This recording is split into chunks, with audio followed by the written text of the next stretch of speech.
Lalu mengapa polisi belum mengungkap penyebab kematian diplomat Kemlu yang ditemukan tewas dengan kepala terlilit lakban di kamar indekosnya?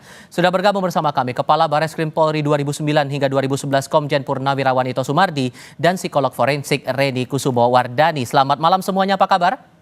Selamat malam, baik Mas Tefka. Terima kasih sudah bergabung bersama kami. Pak Ito, secara sederhana, ini kasusnya agak tricky atau sesungguhnya sudah ada kunci yang bisa membantu polisi menyelidikinya? Kalau menurut saya penyidik sudah menemukan kunci ya. Kuncinya pertama adalah hasil otopsi. Hasil otopsi kan ini dilihat daripada mencari penyebab maupun waktu kematian. Ya, kemudian memang dipertimbangkan ekshumasi karena itu kan diperbolehkan melalui pasal 133, 34, 35, 135 KUHP. Meskipun harus izin daripada keluarga selama 2 hari ya. Kemudian itu kalau memang dari hasil otopsi ada hal-hal yang perlu didalami. Yang kedua adalah CCTV ya. CCTV itu kan real time ya, sehingga di sana bisa melihat sebab kematian dengan waktu sebelum waktu kematian dan mungkin sesudah waktu kematian. Nah, nanti di sana dilihat. Kemudian tadi juga Pak Kabid Humas kan sudah menjelaskan tentang keterangan daripada penjaga kos. Aha. Itu tentunya beliau menyampaikan hasil daripada penelusuran digital forensik ya, jadi digital forensik dari pembicaraan telepon mungkin daripada istrinya ataupun dari orang lain. Kemudian juga hal yang lain adalah di sini tentunya kita harus melihat penyebab-penyebab lain yang memungkinkan terjadinya pembunuhan tersebut kan memang dari hasil sidik jari juga kan perlu didalami kembali ya. Kemudian tentunya dari psikologi forensik juga lihat daripada rekam jejak yang bersangkutan dari segi psikologi maupun daripada kesehatan yang bersangkutan. Oke. Tapi kalau saya melihat ini karena dia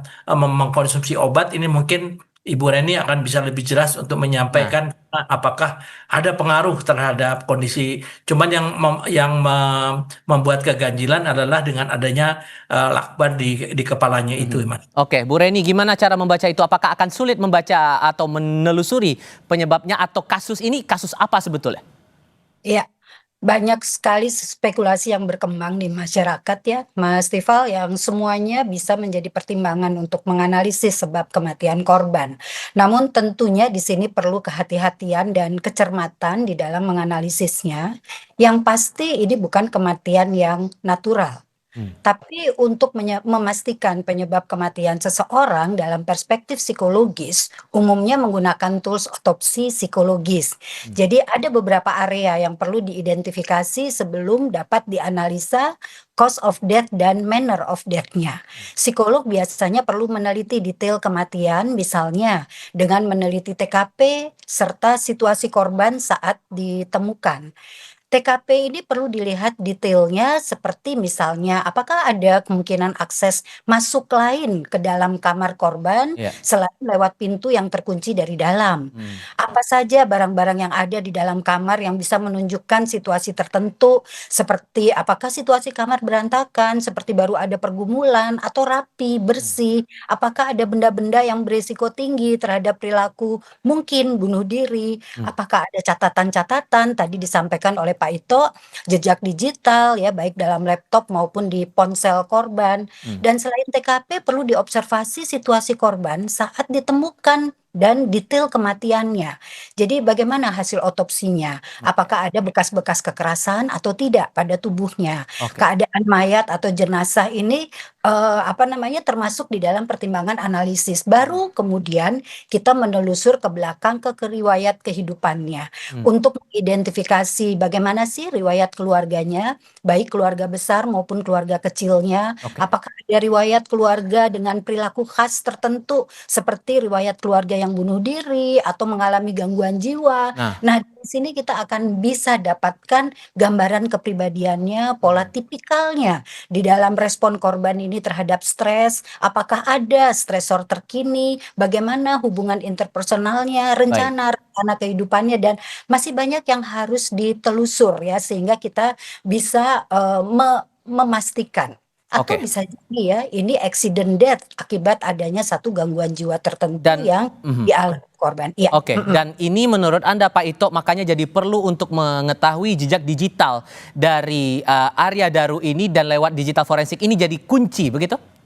Betul, kan yang bersangkutan tugasnya adalah di memang fungsi yang cukup berbahaya ya, yaitu TPPO, tindak pidana perdagangan orang. Hmm. Saya kebetulan dengan almarhum ini, beliau pernah bertugas di Myanmar sebagai local staff dan saya mantan dubes di Myanmar. Ah. Jadi kalau rekam jejak dari kepribadiannya orangnya sangat menyenangkan, dia senang olahraga dan lain sebagainya.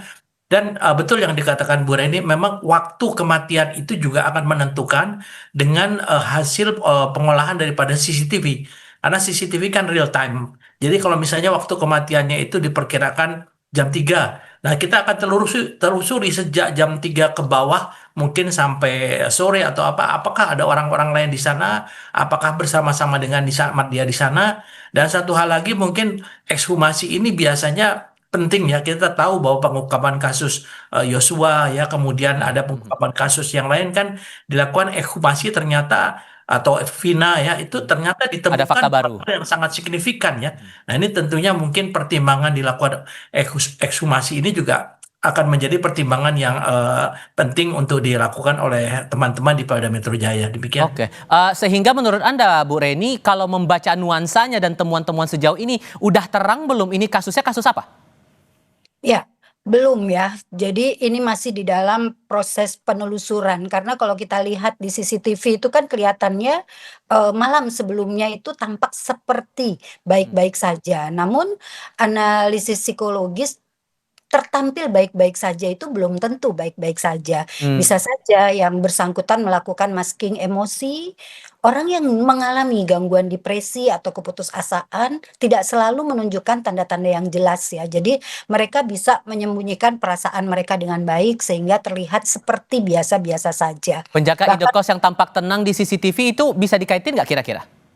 ya, itu tadi kita harus mendalami lagi, menelusur ke belakang begitu ya. Karena seseorang dalam perilaku yang sepertinya baik-baik saja secara psikologis belum tentu dia baik-baik saja. Nah, tidak baik-baik sajanya ini kenapa? Apakah ada gangguan-gangguan psikologis tertentu ataukah dalam keadaan stressful karena lingkungan sosial? Nah, ini jejak digital serta informasi dari orang-orang signifikan akan sangat signifikan membantu penelusuran dan memastikan penyebab kematiannya. Oke, sehingga menurut Anda, Pak Ito, singkat saja, kalau Anda membaca pergerakan kasusnya sekarang, harusnya nggak perlu butuh waktu lama lagi untuk menjelaskan kasus ini, duduk perkara bagaimana ya?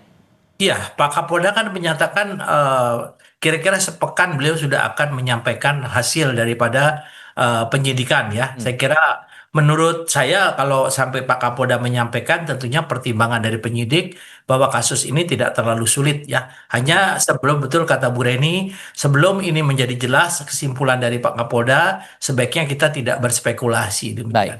oke. Pak Ito, Bu Reni, terima kasih banyak sudah berbagi pandangan bersama kami. Sehat selalu semuanya, selamat malam. Terima kasih.